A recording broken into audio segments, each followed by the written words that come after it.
Read out loud, read out loud. Dear Sister Kermit, you are hereby called to serve as a missionary of the Church of Jesus Christ of Latter-day Saints. You are assigned to labor in the Alabama Birmingham mission. It is anticipated that you will serve for a period of 18 months.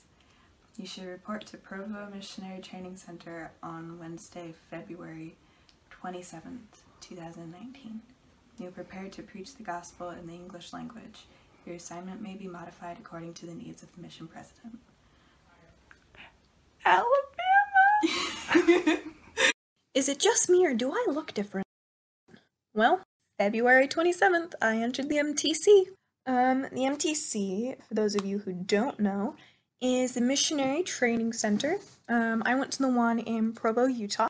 Starting where we left off before, I went up the stairs and I was directed to another sister missionary who was my hostess, and she guided me to a area where they had a conveyor belt of sorts set up where we got our packets that had our schedule, our room number, key, and our name tags. And then they walked us to our room so we could drop our stuff off, our suitcases and all of that, and then took me to my class, and that's where I met my companions. That's right, I said companions. I had two. I was in a trio. It was Sister Annalyn and Sister Jensen. There was two other sisters in our district, Sister Swenson and Sister Tuttle. Then the elders, Elder Gwilliam, Elder LeBaron, Elder Robinson, and Elder Keller.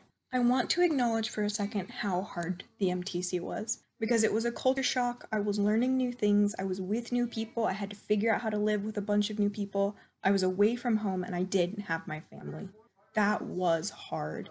But it was also so fun. Okay, so there was this cat that everybody calls the MTC cat. Thing is though, the cat was actually just a neighbor's cat who lives on the MTC ground. Nobody can quite agree on what its name is, but every time you see it, you shout its name and it comes over to you, and then you can pet it and play with it. And there's always elders who carry around cat food. So the cat will follow them around and they'll use it as an excuse to talk to sisters. Every so many days we get to take a trip to the temple. Usually it's on P days, but sometimes they would let you do it on other days. That was pretty fun.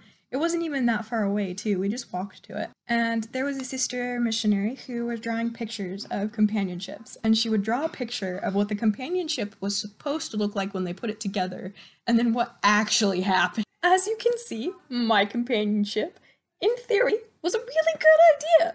In reality, it was quite the adventure. We would spend our study times up on the roof, and because we're not supposed to be super far apart from each other, we would often spread out like this out on the roof and study. Or we would go inside where they have the tables and stuff. Thing is though, once you've done the same schedule every day for so long, it can get kinda boring. And you kinda tend to spend some time just watching people play frisbee out the window, wishing you could go run around a little bit.